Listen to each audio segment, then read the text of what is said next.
السلام علیکم دوستو۔ اسکوپلو علی ترکوں اور عالم اسلام کا وہ گمنام ہیرو ہے جس کی بہادری اور ذہانت کی سچی اور سنسنی خیز داستان سن کر آپ کے لہو کی گردش تیز ہو جائے گی۔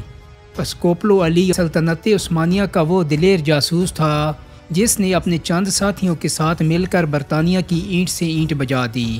اسی کی وجہ سے دوسری جنگ عظیم کے دوران عراق میں بصرہ کے نزدیک کوت العمار کے محاذ پر انگریزوں کی پوری برگیڈ کو ترکوں کے سامنے ہتھیار ڈالنے پڑے اور لاکھوں پاؤنڈ جرمانہ بھی ادا کرنا پڑا۔ اس فتح گر لمحات کی اصل تصاویر آج بھی موجود ہیں، جن میں ایک جانب ترک خفیہ ایجنسی کا جاسوس اسکوپلو علی بھی موجود ہے، لیکن اس کے بعد وہ کہاں گیا اور اس جانباز کا اصل نام اسکوپلو علی تھا یا کچھ اور، یہ آج تک ایک گہرا راز ہے۔ اسکوپلو علی اور اس کے ساتھیوں کا ایک ہی نعرہ تھا، جدوجہد ہماری اور فتح اللہ کی۔ دوستو یاد رہے کہ یہ پہلی جنگ عظیم کا ایک سچا واقعہ ہے۔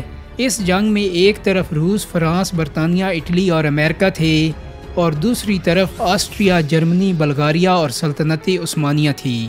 برطانیہ اس وقت دنیا کا سپر پاور ملک تھا اور اسے یورپ کا شیر کہا جاتا تھا۔ دنیا کے کئی ممالک پر قابض ہونے کے بعد اس کی نظریں ترکوں کے زیر کنٹرول علاقے ہتھیانے پر تھیں۔ اس دور میں سلطنت عثمانیہ 3 براعظموں پر پھیلی ہوئی تھی اور زیادہ تر عرب علاقے ترکوں کے کنٹرول میں تھے۔ چنانچہ انگریز طویل عرصے سے سلطنت عثمانیہ کی جڑیں کھوکھلی کرنے میں مصروف تھے، اس لیے انہوں نے ایک سازش کے تحت عربوں میں ترکوں کے خلاف نفرت کو ابھارا۔ اس کا نتیجہ یہ ہوا کہ دوسری جنگ عظیم کے دور میں سب سے زیادہ نقصان سلطنت عثمانیہ کا ہوا، کیونکہ انگریزوں نے زیادہ تر عرب گورنروں کو اپنے ساتھ ملا لیا تھا۔ انگریز مقامی عرب حاکموں کی وجہ سے مختلف عرب علاقوں پر قابض ہوتے جا رہے تھے۔ اسی دور میں عراق بھی سلطنت عثمانیہ کا حصہ تھا، جہاں بصرہ کے نزدیک کوت العمار نامی علاقے پر انگریزوں نے قبضہ کر لیا تھا اور بصرہ سمیت حجاز مقدس پر اپنے پنجے گاڑنے کے منصوبے بنانے لگے۔ کوت العمار بصرہ سے 350 اور بغداد سے 150 کلومیٹر کے فاصلے پر واقع ایک چھوٹا سا قصبہ تھا، جس کی اس وقت کل آبادی صرف 7,000 نفوس پر مشتمل تھی۔ نومبر 1915 کو برطانیہ کی 40,000 فوج کوت العمار میں داخل ہو گئی، تاہم ترک جنرل نور الدین پاشا نے 20,000 عثمانی فوج کے ساتھ چند کلومیٹر کے فاصلے پر کوت العمار کا محاصرہ کر لیا۔ جنرل نور الدین پاشا انگریز فوج پر ایک زبردست حملہ کرنے کی تیاری کر رہے تھے کہ اتحادی فوج جرمنی کے کمانڈر جنرل گولٹرز نے انہیں حملہ کرنے سے منع کیا۔ اس کی وجہ یہ تھی کہ جرمن کمانڈر انگریزوں کی فوجی حکمت عملی سے اچھی طرح واقف تھا۔ اس کے علاوہ برطانوی فوج میں ہندوستان سمیت دنیا بھر کے مقبوضہ علاقوں سے بھرتی کیے فوجیوں کی بڑی تعداد، ہتھیاروں اور کمک کی وافر مقدار موجود تھی، جبکہ ترک اور جرمن اتحادی اس محاذ پر بہت کم تعداد میں تھے اور انہیں اپنے اندر ہی سے یعنی مقامی عرب سرداروں کی غداری کا بھی سامنا تھا۔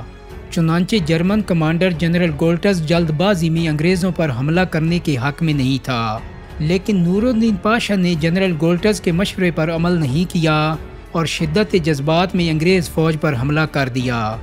نتیجہ وہی نکلا جس کا جنرل گولٹز کو ڈر تھا۔ کوت العمار کے محاذ پر پہلی جھڑپ میں ہی انگریزوں نے ترک افواج کے سینکڑوں فوجی شہید کر دیے، جس کے نتیجے میں عثمانی فوج کو پیچھے ہٹنا پڑا۔ جرمن کمانڈر جنرل گولٹز نے فوری طور پر جنرل نور الدین کو معطل کر دیا اور بصرہ میں تعینات خلیل پاشا کو کوت العمار بلا کر محاذ کی کمان انہیں سونپ دی۔ انگریز فوج نے کوت العمار قصبے کے گرد خندقیں کھودی ہوئی تھیں، اس لیے کمانڈر خلیل پاشا نے بڑی ذہانت سے انگریزوں پر بڑا حملہ کرنے کے بجائے ان کی بیرونی راست کے تمام راستے بلاک کر دیے۔ خلیل پاشا قصبے کا محاصرہ تنگ کرتا گیا، یہاں تک کہ کوت العمار میں موجود انگریز فوج اناج کی قلت کا شکار ہونے لگی اور بھوک مٹانے کے لیے اپنے گھوڑے ذبح کرنے لگے۔ دوستو، ایک طرف سے بھوک اور دوسری جانب صحرا کی سخت گرمی سے تنگ برطانوی فوج میں بیماریاں پھوٹنے لگیں۔ وہ بلبلا کر حملہ کرتے، لیکن کوت العمار کے باہر کمانڈر خلیل پاشا اور ترک فوج آہنی دیوار کی طرح ڈٹے رہے۔ اسی دوران کوت العمار کے اندر موجود ترک جاسوس اسکوپلو علی اور اس کے ساتھیوں نے بغیر ہتھیاروں کے انگریز فوج پر چھوٹے چھوٹے حملے کر کے ان کا جینا حرام کر دیا۔ کوتل امار میں تعینات انگریز کمانڈر جنرل ٹونشڈ حیران تھا کہ اس چھوٹے سے قصبے میں حملہ آور ترک جاسوس آخر غائب کہاں ہو جاتے ہیں۔ انگریزوں کے وہم و گمان میں بنا تھا کہ سخت گرمی اور اس صحرائی علاقے میں اسکوپلو علی نے اپنے ساتھیوں کے ساتھ مل کر زیر زمین سرنگیں کھود رکھی تھیں۔ ترک جاسوس اچانک ان سرنگوں سے برآمد ہوتے اور انگریزوں کے اناج اور ہتھیاروں کے گوداموں کو آگ لگا کر بڑی پھرتی کے ساتھ زیر زمین چلے جاتے۔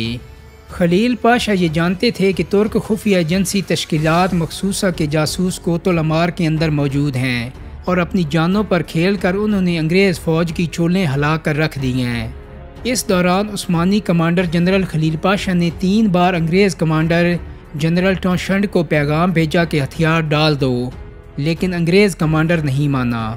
جب برطانوی فوج خلیل پاشا کے محاصرے اور اسکوپلو علی کے خفیہ حملوں کی تاب نہ لاتے ہوئے بھوک اور بیماری کی وجہ سے مرنے لگی تو انگریز کمانڈر جنرل ٹونشڈ نے اپریل 1916 کو اپنے 3302 فوجیوں کے ساتھ عثمانی فوج کے سامنے ہتھیار ڈال دیے۔ معاہدے کے تحت برطانوی فوج کا بچا ہوا اسلحہ 20 لاکھ پاؤنڈ میں عثمانی فوج نے خرید لیا، جبکہ خلیل پاشا بنا کسی بڑی جنگ کے ترک افواج کے ساتھ فاتحانہ انداز میں کوتل امار میں داخل ہوئے، جہاں اسکوپلو علی نے اپنے ساتھیوں کے ہمراہ ان کا استقبال کیا۔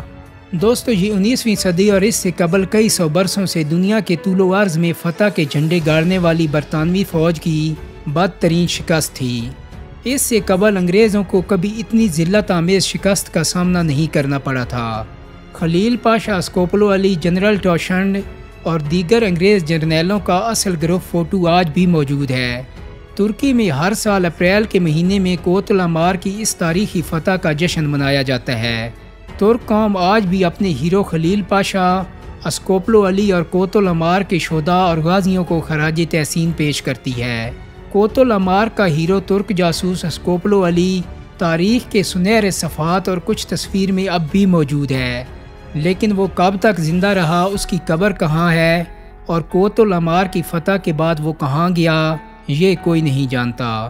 دوستو، ترکی کے مشہور فلم ساز اور ڈرامہ رائٹر مہمت بزداک نے اس سچے تاریخی واقعہ کو 33 اقساط پر مشتمل ایک ٹی وی سیریل مہمت چک کوتل امار کے نام سے پیش کیا ہے، جو اردو زبان میں یوٹیوب پر بھی موجود ہے۔ اگر زندگی میں کبھی موقع ملے تو ایک بار مہمت چک کوتل امار سیریل ضرور دیکھیں۔ ترک فنکاروں کی جاندار اداکاری، شاندار اسکرین پلے اور ان سچے واقعات کی تاثیر آپ تا عمر محسوس کریں گے۔ دوستو، امید کرتا ہوں کہ میری آج کی ویڈیو آپ کو پسند آئی ہوگی۔ اگر ویڈیو اچھی لگی ہے تو اس کو لائک اور شیئر کر دیں۔ میرے چینل کو سبسکرائب کرنے کے ساتھ ساتھ بیل آئیکن کو بھی کلک کر دیں تاکہ آپ کو ایسی ہی تاریخی ویڈیوز ملتی رہیں۔ بہت جلدی ایک نئی ویڈیو کے ساتھ ملاقات ہوگی۔ اپنا بہت سارا خیال رکھیے گا۔ اللہ حافظ۔